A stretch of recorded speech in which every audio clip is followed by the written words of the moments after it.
حضرت جبرائیل علیہ السلام اس وقت کہاں ہیں؟ بسم اللہ الرحمن الرحیم۔ حضرت جبرائیل علیہ السلام اللہ تعالیٰ کے نہایت بزرگ و برتر فرشتے ہیں جن کا مقام و مرتبہ تمام فرشتوں سے افضل ہے۔ امام سیوطی فرماتے ہیں کہ فرشتے کا وجود عطا کردہ اور مقرر کردہ کام کے مطابق ہوتا ہے۔ حضرت جبرائیل علیہ السلام کے ذمے مقرر احکامات اور اعمال تمام فرشتوں میں سب سے عظیم ہیں، چنانچہ ان کا وجود بھی تمام فرشتوں میں سب سے عظیم ہے۔ حضرت ابو ہریرہ رضی اللہ تعالیٰ عنہ سے روایت ہے کہ حضور علیہ الصلوۃ والسلام نے جبرائیل علیہ السلام سے ان کی عمر کے متعلق سوال فرمایا کہ آپ علیہ السلام نے اپنی عمر کے کتنے سال گزار لیے ہیں؟ جبرائیل علیہ السلام نے جواب دیا کہ اللہ کی قسم، اس کے علاوہ میں کچھ نہیں جانتا کہ اللہ تعالیٰ کے نورانی حجابات میں سے چوتھے پردے میں 70,000 سال کے بعد ایک نوری تارا ظاہر ہوتا ہے، میں نے اسے 72,000 مرتبہ دیکھا ہے۔ حضور علیہ الصلوۃ والسلام نے فرمایا، اے جبرائیل علیہ السلام، میرے رب کی عزت کی قسم وہ تارا میں ہی ہوں۔ حضور علیہ الصلوۃ والسلام نے فرمایا، جبرائیل علیہ السلام عین عرش معلیٰ تلے رہائش پذیر ہے۔ میں نے جبرائیل علیہ السلام کو دیکھا کہ اس کے 600 پر تھے اور وہ پورے آسمان کو گھیرے ہوئے ہیں اور اللہ تعالیٰ کے عطا کردہ تخت پر بیٹھا تھا، اس کے تمام پر پھیلے ہوئے تھے اور ان پروں میں سے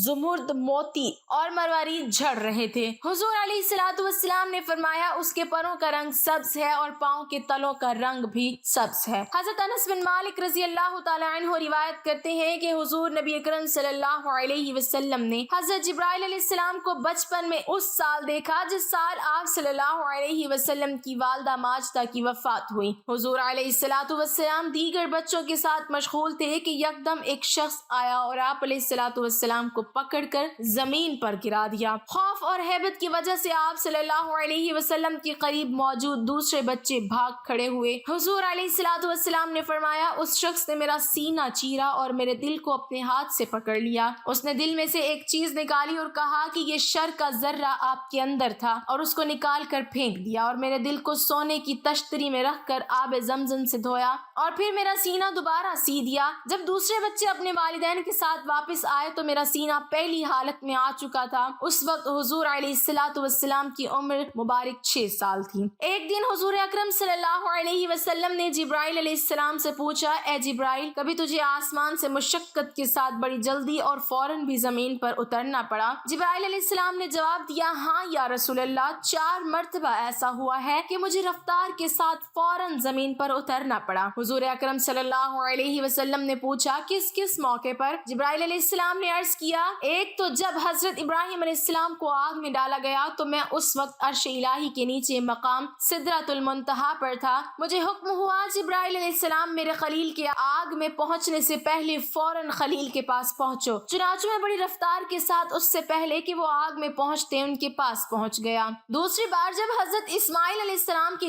گردن اطہر پر حضرت ابراہیم علیہ السلام نے انہیں ذبح کرنے کی خاطر چھری رکھی تو مجھے حکم ہوا کہ چھری چلنے سے پہلے ہی زمین پر پہنچو اور چھری کو الٹا کر دو، چنانچہ میں چھری چلنے سے پہلے ہی زمین پر پہنچ گیا اور چھری کو چلنے نہ دیا۔ تیسری مرتبہ جب حضرت یوسف علیہ السلام کو بھائیوں نے کنویں میں گرایا تو مجھے حکم ہوا کہ میں یوسف علیہ السلام کے کنویں کی تہہ تک پہنچنے سے پہلے زمین پر پہنچوں اور کنویں کی تہہ تک پہنچنے میں اپنے پروں پر انہیں اٹھا کر کنویں کے ایک پتھر پر بٹھا دوں۔ چوتھی مرتبہ یا رسول اللہ صلی اللہ علیہ وسلم، جب کافروں نے حضور صلی اللہ علیہ وسلم کے دندان مبارک کو شہید کیا تو مجھے حکم ہوا کہ جبرائیل فوراً زمین پر پہنچو اور میرے محبوب کے دندان مبارک کا خون زمین پر گرنے سے پہلے ہی وہ خون اپنے ہاتھوں پر لے لو، اور اے جبرائیل، اگر میرے محبوب کا خون زمین پر گر گیا تو قیامت تک زمین سے نہ کوئی سبزی اگے گی نہ کوئی درخت۔ چنانچہ میں بڑی تیزی کے ساتھ زمین پر پہنچا اور حضور اکرم صلی اللہ علیہ وسلم کے خون مبارک کو اپنے ہاتھوں پر لے کر ہوا میں اڑا دیا۔ اللہ تعالیٰ نے بہت عرصہ پہلے ایک بستی پر عذاب کے لیے حضرت جبرائیل علیہ السلام کو بھیجا، لیکن ساتھ ہی حضرت جبرائیل علیہ السلام کو حکم دیا کہ ان کے علم کو ایک دفعہ آزما لینا، کیونکہ وہ شیطانی طریقے سے اسرار الہیہ کے راز چرا کر اس میں مداخلت کرتے ہیں۔ اس اس کے علاوہ بھی اس قوم میں بہت ساری برائیاں تھیں جن کی وجہ سے اللہ نے اس بستی پر عذاب کے لیے اس فرشتے کو بھیجا۔ یہاں ایک بات واضح کر دوں کہ حضرت عیسیٰ علیہ السلام کی پیدائش سے پہلے جنات ساتوں آسمان تک چڑھ جاتے تھے۔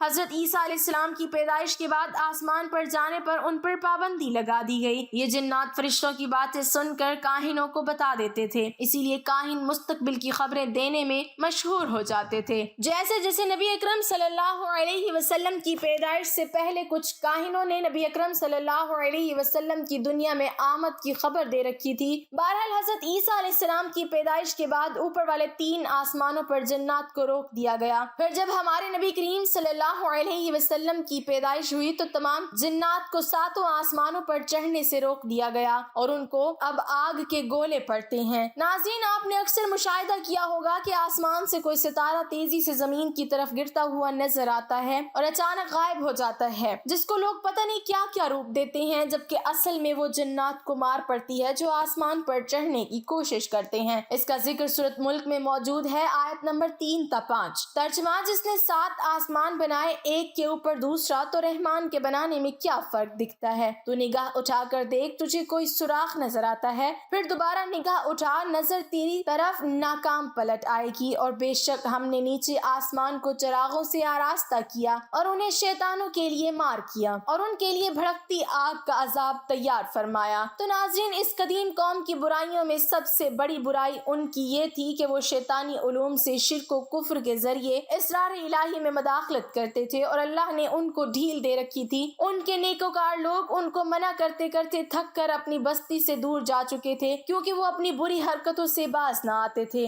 بحکم الہی حضرت جبرائیل علیہ السلام اس قوم کی بستی میں ایک انسانی شکل میں اترتے ہیں، دیکھتے ہیں کہ ایک کسان کھیتوں میں کام کر رہا ہے۔ آپ اس کے پاس تشریف لے جاتے ہیں اور پوچھتے ہیں کہ تمہارا علم کیسا ہے؟ وہ انسان غالباً اس قوم کا کاہن تھا۔ کہتا ہے، آپ جو پوچھیں گے میں بتاؤں گا۔ حضرت جبرائیل علیہ السلام نے اس سے پوچھا، کیا تم بتا سکتے ہو کہ اس وقت جبرائیل فرشتہ کہاں ہوگا؟ تو اس کاہن نے زمین پر ہی ایک زائچہ بنایا اور تھوڑی دیر بعد کچھ حساب کتاب کرنے کے بعد چاروں طرف میں نظر گھمائی، پھر اوپر اور نیچے دیکھا اور کہنے لگا، میں نے یا میرے موکلین نے آسمان پر اور زمین کی تہہ میں بھی دیکھا اور مشرق مغرب کے بعد شمال جنوب میں بھی دیکھا، مجھے وہ کہیں نظر نہیں آئے، تو اب صرف میں اور تم ہی رہ گئے ہیں، تو یا میں جبرائیل ہوں یا تم جبرائیل ہو۔ تو اسی لمحے حضرت جبرائیل علیہ السلام نے اس بستی پر اللہ کے حکم کے مطابق عذاب نازل کر دیا۔ اسی پر آپ کالے علم کے عاملین کو قیاس کر سکتے ہیں کہ یہ کس قدر گناہ کا کام ہے کہ ایک پوری بستی ہی صفحہ ہستی سے مٹا دی گئی۔ اس کی وجہ صاف ہے کہ عامل کفر و شرک کے الفاظ بول کر جنات سے کل کی خبریں اور اپنے کام نکلوانے کی کوشش کرتے ہیں، اور اکثر اپنی جان کے ساتھ ساتھ اپنے ایمان تک سے ہاتھ دھو بیٹھتے ہیں۔ میں نے ایک دفعہ کالے علم کی کتاب کا سرسری سا مطالعہ کیا تو اس میں جو طریقے اور الفاظ لکھے تھے وہ سراسر کفر و شرک کیے بغیر ممکن نہ تھے۔ جس پر کالے علم یا جادو کا